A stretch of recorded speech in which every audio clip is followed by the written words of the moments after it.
back to the Phantoms Fanatic YouTube channel. I am back with another review, and this week I'm reviewing Death Proof, released in 2007, starring Quentin Tarantino, Kurt Russell, Zoe Bell, Vanessa Frittlow, Mary Elizabeth Winstead, and Rosario Dawson, and it was directed by Quentin Tarantino.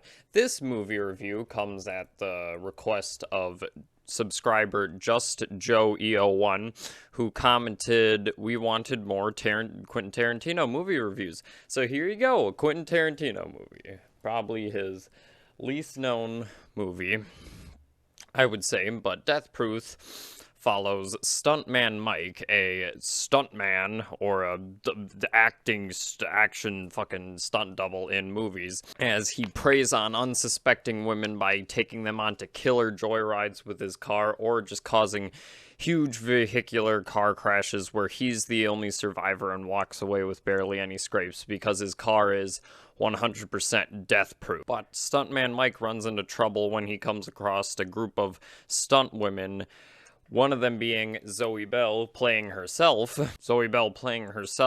as he finds himself in more trouble than he ever has. Death Proof is a part of Grindhouse, which is a reverberance of the Grindhouse cinema genre in the late 2000s. This is one of them, including Planet Terror and Hobo with a Shotgun. What Grindhouse was doing was a classic send-up to the early exploitation films of the 1970s and things like that. And they would actually shoot it like a movie from then, because in this movie, it's shot like it's on old film stock with, you know, degradation of the film added in, like little tears and stuff in the celluloid and stuff like that. And even the cuts are even the best thing because they, like, jump cut things out of the frame earlier, and I love those little details, at least in the first section of this film. So yeah, as I was saying, Death Proof is probably Quentin Tarantino's least known film and least liked film. Me personally, I fucking love this film. It's not probably my favorite Quentin Tarantino movie, but it is up there. It is so enjoyable to me. One thing that I really love about this movie is Kurt Russell as Stuntman Mike. He, from the point on from this, would then take up more villainous roles because of ego in Guardians of the Galaxy Volume 2 and other things, but this was his really first villainous role, and he is good at playing it because he can go from being charming and rather charismatic at ease, but then there's just strange moments where he starts acting weird and creepy, and he really does sell that. There's also an amazing scene where he has a woman in his car as he's, like, killing her by doing insane shit, and he's like, "This car is 100% death proof, but to really benefit from that, you have to be sitting in my spot." He is very good in this. Kurt Russell is so fucking good in this. This is probably one of my favorite performances of him. Not saying the other actors are bad. Zoe Bell playing herself is entertaining enough. Vanessa Frittlow is alright for the most part.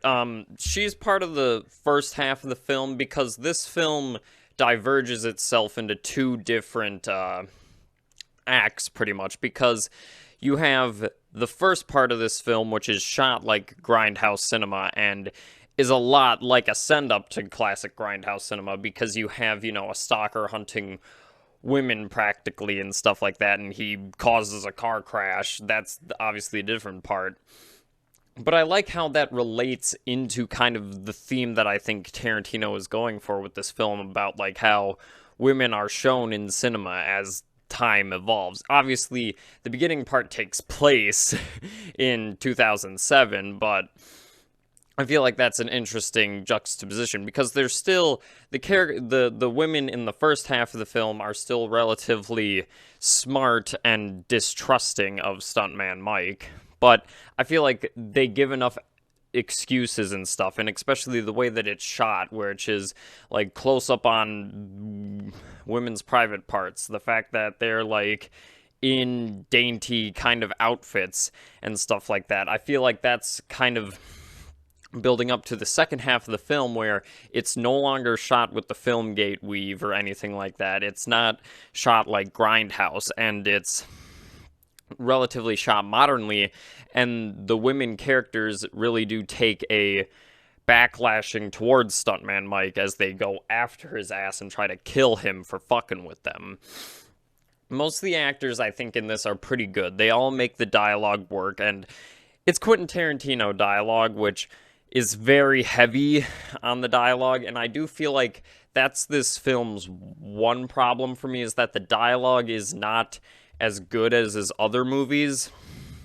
I'm not saying the dialogue in this is bad, but in comparison to stuff like his greatest, like Pulp Fiction, Inglourious Basterds, Once Upon a Time in Hollywood, I just feel like when he's writing for the characters when they're just talking in a scene, I don't feel as engaged or necessarily as well endowed as his other films, because there's a lot of scenes of the characters, sitting around talking, and, that's not a problem. That's a staple with Tarantino movies, but I feel like his dialogue in this, for once, isn't as funny in those scenes and isn't as compelling as his other films. Not saying this is bad dialogue, it's alright, and you have some good scenes and good moments. And I especially love the fact that he's commenting on stunt drivers and stuff like that, because obviously your main villain in this is a stuntman from the 70s, but then you have a group of stunt women from the second half. He's kind of commenting on filmmaking, which he would eventually do more of in Once Upon a Time in Hollywood, which I really do like. And also, the stunt choreography and all of that in this movie I fucking love, because you have probably one of the best car chases I have ever seen in cinema near the end of this, which I fucking love. And the comedy for me really works. There's a lot of fucking funny moments from the actors and stuff like that, especially in that car scene where Kurt Russell is crying and blubbering like a little bitch, and then you have this group of stunt women being like, "I'm gonna tap your ass," and shit like that, which that's really funny to me. And I like this depiction of stunt women where Zoe Bell is, like, hanging on to the top of a car just for fun, and I love that. It's so funny to me. But, yeah, and then you have one of the best car crashes in cinema with some great practical gore effects, which I fucking love. This film will never make you want to stick your feet out of a car window again, which is something weird to say, but you know what I mean if you've seen the film. But no, I definitely enjoyed Death Proof. It is Tarantino's less known and probably least liked film, but I personally like it. Being a fan of cinema and being a fan of Quentin Tarantino, I feel like this one is commenting on, stunt drivers and other cinema things, but it's also commenting on how women were treated throughout these different eras of film, which I think is very interesting, and I like that juxtaposition that Tarantino does. It does have some genuinely good stalker moments with Kurt Russell as Stuntman Mike, and he can go from charismatic to creepy and unsettling as fuck, which I love, and has one of my favorite designs for a car ever, the car he drives, his mother's car, he calls it, and, yeah, and it also has one of my favorite Tarantino soundtracks. A lot of good fucking music in this one. And it has a pretty good orchestral theme, especially in the opening credits, which I really like the do-do-do-do-do. Yeah, I really do like this, though. It's a real fun... It's a real fun watch, and if you're a fan of Quentin Tarantino and you haven't seen this one yet, I definitely recommend this. It reminds me a lot of Once Upon a Time in Hollywood, even though I think I like that film more. But I still wouldn't say this one's bad. I definitely recommend this one, and I definitely enjoyed it. Even though I said at sometimes the dialogue can be a bit not as good as his other films, I feel like for the most part, it keeps you entertained and engaged, as most of his films do, either through comedy or the acting. So, yeah, I definitely recommend this one. It is shot very well. So, what did you guys think of the movie? I always like to see your opinions or the review itself. Obviously, everybody has a different opinion than myself. If you have any other movies you want me to review, please leave those in the comment section down below. Please make sure to like, subscribe down below, and share the channel. I always like to see the growth of it. And, yeah, I will see you all next time.